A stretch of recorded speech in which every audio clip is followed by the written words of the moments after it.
This is Greg Tingle reporting for Media Man Australia, Media Man International, and also for our lead project, Media for Good. We are here on location, Bondi Beach, Sydney, Australia, with Paul, with the world-renowned Surfrider Foundation Australia. Paul, welcome. Now this is, to me, the calm before the storm. What's going on today here at Bondi and nationwide? Well, it is the calm before the storm. It's 10 o'clock. Our action here isn't going to start until 12 o'clock. So we're expecting a bunch of people to be down here later, but we just got down here early to set up.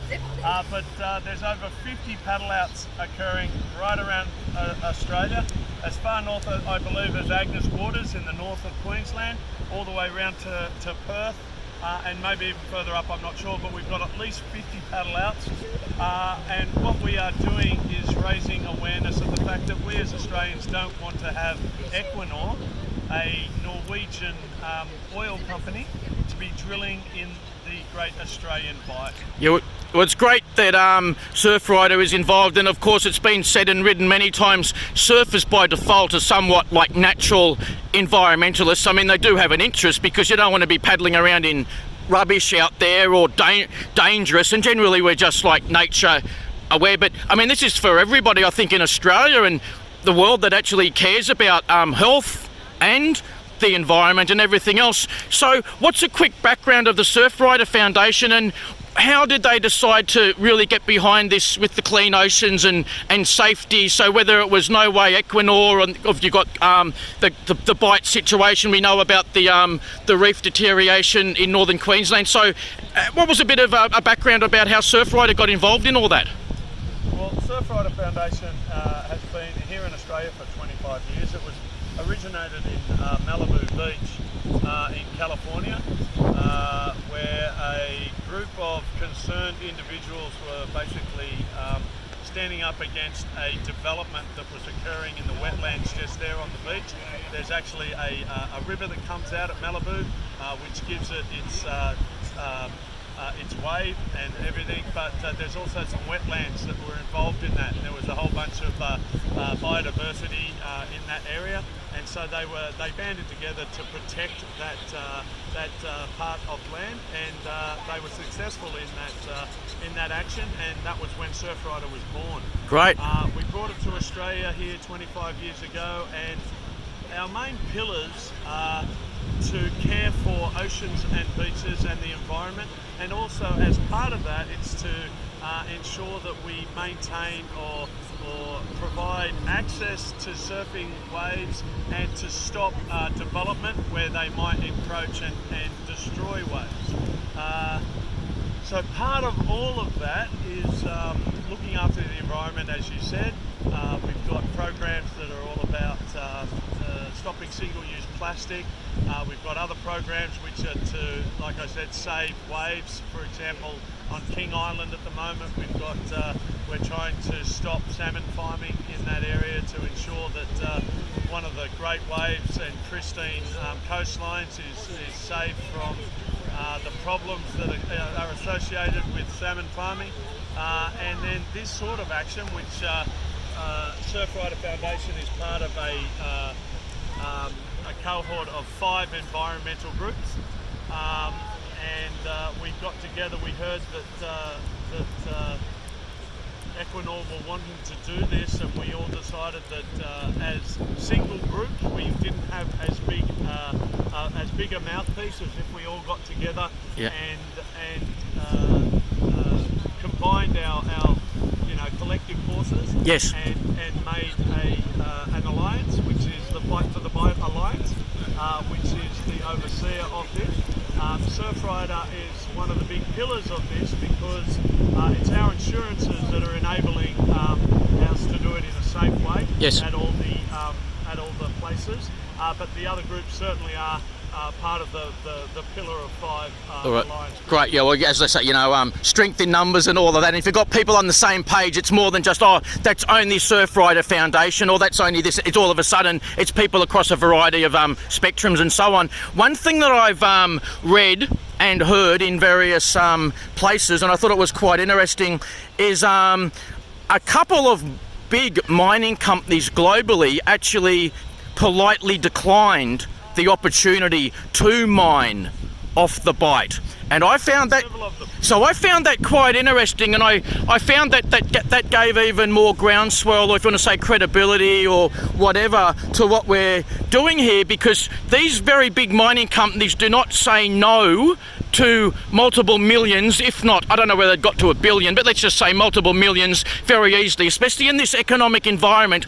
And with my background in communications and business, I figured that perhaps there's one or two people that know something about the inherent risk. There must be some very clear reasons why a couple of these big mining companies said no on the Bight situation. I mean, had you heard of that story before, or do you have got thoughts on that? Absolutely. The tender for this was put out to all of the mining companies, and all of them said no, except for Equinor. Wow. So it wasn't a case of Equinor didn't come in. In fact, it's kind of backwards. Equinor didn't come in to say, this is what we want to do.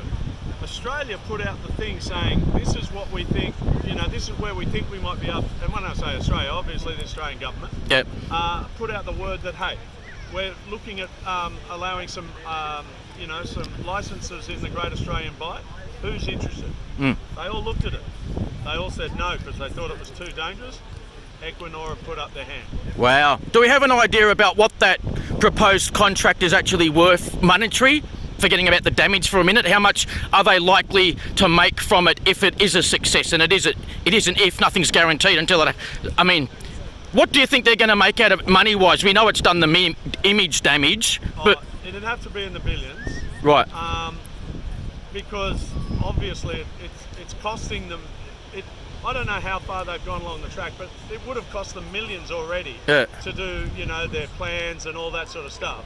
So you don't spend millions to then not only make, pittance. A drop in the ocean. Yeah, so it is all about money. It will cost them a lot of money to do. Yeah. And obviously, we're here to defend against an Exxon Valdez type situation where oil's pouring out all over our environment. I think that movie, that might be one of like a worst case scenario, so to speak. Actually, it could always get worse. Deepwater Horizon. Yeah, that is the nightmare situation that we don't want to happen. No, for nobody. But so you've got human lives at risk. You've got wildlife. You've got the nature. You've got the shores of Australia. Australia still has a fishing industry. We've got a tourism and an eco industry. We've got a surfing industry. So it's like they're putting the mining industry forward, which is dollars, but that's also going to damage about half a dozen different industries, which are also important to Australia. So go figure. And I mean, look, they would argue that, okay, it's not a problem until there's a problem. But as you say, the problem in that Texas spill, 87 days it was before they capped it. Wow. And that is in, calm water, an area of the world where, it's protected by the geography of the situation, and it took them 87 days to cap that drill, whereas the Great Australian Bight, that's in the Southern Ocean, some of the world's, most dangerous waters. And it's remote and treacherous. And remote, it's going 300 kilometres offshore. Yeah. So if there's a problem, we're not talking about, 87 days, however many days, the stuff that they need to fix it isn't even going to be in Australia.